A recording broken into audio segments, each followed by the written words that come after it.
আমার ফেসবুকে খারাপ জিনিস আছে, পুরো অ্যাপ ডিলিট করবো 1 মাস। মরে যাবেন অ্যাপ ডিলিট করলে? আমার ইউটিউবতে খারাপ জিনিস আছে, পুরো অ্যাপ ডিলিট করে ফেলবো, আনইনস্টল করে ফেলবো। মরে যাবেন আপনি?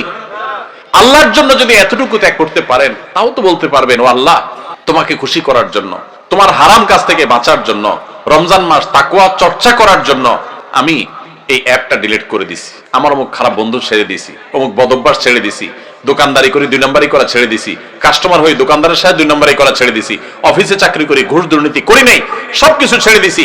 ছেড়ে দিলে কিন্তু কষ্ট হবে, ওই যে রোজা রাখতে যেরকম কষ্ট হয়, আপনার মাস চলতে কষ্ট হবে, হালাল টাকা বেশি দিন চলবে না, গাড়ি বাড়ি করতে পারবেন না, চকচক ফকফক করবে না, মানুষ মারহাবা দিবে না, মানুষ বাহবা দিবে না, হুজুররা বাহবা দিবে না, মাহফিলও আপনি কদর পাবেন না, কারণ 2 নম্বর টাকা না থাকলে, আপনি টাকা দিতে না পারলে, আপনি তো গরিব মানুষ, কেউ পাত্তা দিবে না।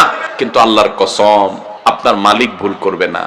জীবনের সূর্য ডুবার সাথে সাথে, বরং তার আগেই আল্লাহর ফেরেশতারা আপনাকে জান্নাতে নিয়ে যাবেন।